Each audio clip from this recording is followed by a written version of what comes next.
Another day, another reason to talk real estate in the city of Toronto. It's one of our passions. It's one of our focal points. It's one of the defining characteristics of what it means to be a Torontonian, and no better person to talk to than Devel Morrison, broker with Bosley Real Estate and 640 Toronto contributor. Welcome, Devel.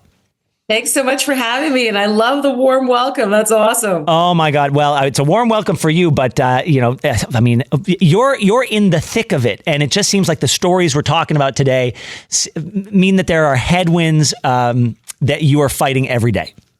Absolutely. I mean, yeah, the market isn't doing that well. It's particularly bad with the condo segment versus the housing segment, and it's a struggle. Yeah. And on top of what the numbers are showing, there's sort of individual pain points. So recently on a deal, we had a basement tenant who refused to move out. So we had to petition for, going to the LTB, the Landlord Tenant Board, to evict her. And in the meantime, the buyers who bought the house decided, you know what, they can't deal with this. They got to move on.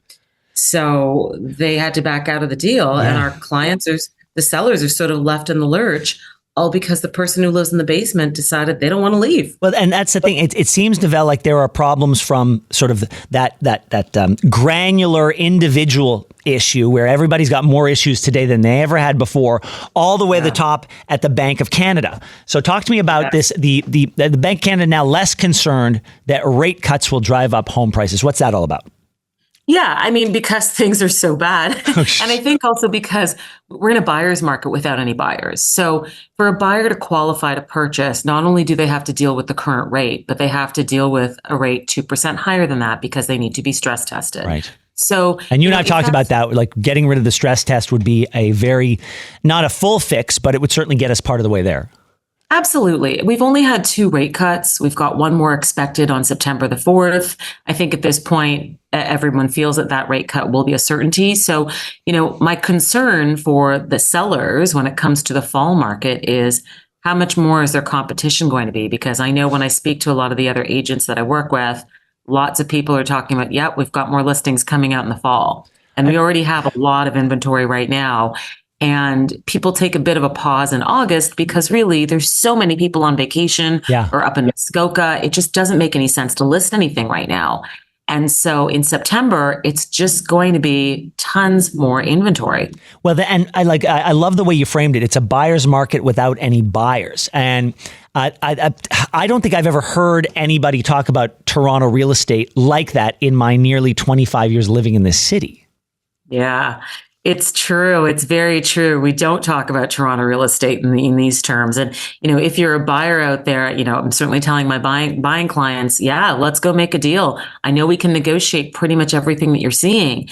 But the challenge is the buyers are like, there's so much to look at. Why don't I take my time? Yeah. Well, meanwhile, there's a story that's I think should scare a lot of condo owners who are looking to sell, that there's a luxury condo in the heart of the Toronto Entertainment District. It sold at a $320,000 loss. Yeah. I mean, listen, I've heard of like someone getting lucky and getting something for $10,000 under asking price, but I haven't heard $320,000. Yeah, that's a huge loss. Now, I'm sure that when they originally first listed the condo, it was probably just overpriced. They were probably just testing the market. I did see that they've gone through 7 real estate agents. Okay, yeah. Okay, so maybe a little difficult. Not listening to the advice that they should have taken. Yeah, it's true. I mean, I was recently on a listing presentation for, a large, $2+ million condo in the, let's say, Yonge and Summerhill area. And I could see they'd already gone through 4 different sets of realtors.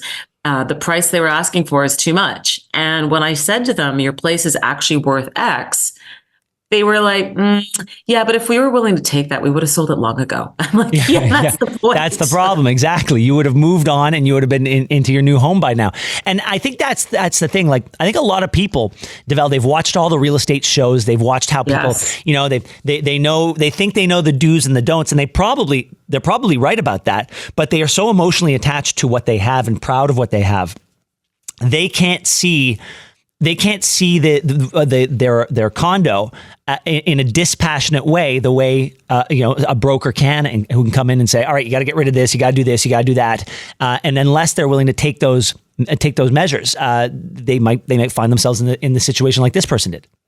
Absolutely. And I think the challenge is with all those HGTV shows, people think that they're experts. But when I look at listings online, I'm like, listen, people have a really short attention span. You got to give them the money shot up front. So give them the good, bright pictures of your condo. Stop showing hallways, stop showing amenities. Don't care. Put that at the back end. Yeah. And it's amazing to me how many times when I'm going through the listings that I see, it's like, you got to get 5 or 6 photos in before you actually get the good stuff. And I'm like, what are you people thinking? So because we're sort of in a new phase of Toronto real estate, where, like we said, it's a buyer's market with no buyers. What does this mean? Like, either how do we get out of it? What do we need structurally to change in order for this situation to improve? Or if it doesn't improve, what are the knock-on effects? What's this going to look like 6 months, a year from now? Well, I mean, things will improve eventually. Yeah, but are they going to get worse before they get better? No, I don't think so. I think with rates coming down, that's the solution, okay. Right?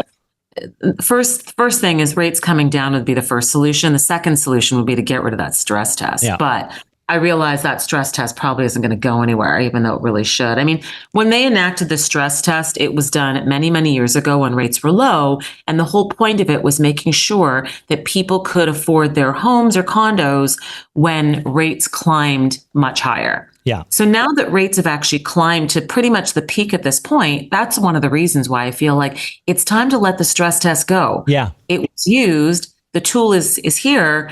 And so now it's time to just let it go. But Devel, I appreciate rates are going to go down. It's going to be easier to get a mortgage, but people have less disposable income. I mean, the numbers came out last week that for the first time in Canadian history, we're spending more on taxes than we are on the essentials of life. We don't have the disposable income we did before. So even if that rate comes down, we can't reach as high on the property ladder as we used to be able to. Absolutely. And it just means that people buy a little bit more within their means, right? They spend a little bit less, which is why as a buyer, it's time to go out and negotiate so that you can spend a little bit less on what you're going to buy. The challenge is that people don't understand that right now is that ideal time to marry the house, but date the rate. And so what that means is that if you get a $600,000 condo for the price of $550,000, your mortgage is now significantly less. Yeah. And that rate, even though it's a little bit higher right now, will be down next year. So you will be paying less. So I think people do need to be in it for the long term and think about that kind of planning to get back into this. But I will say, things will improve. Things will absolutely get better for sure. My last question for you, and very quickly, is part of your job to sit down with potential people who potentially want to get into the market and have a conversation with them about what they might be able to afford? Yeah, absolutely. I mean, I first recommend that they speak to a mortgage broker first. Yeah. So that they can get all the numbers of what they can actually get a mortgage for. But it's also about going through their needs and wants list. So when I'm sitting down with the new buyer, it's like, okay, what do you need? What do you want? But is it really a need? Yeah, I hate to cut you off, but we got to go. And Ben Mulroney will be back right after this.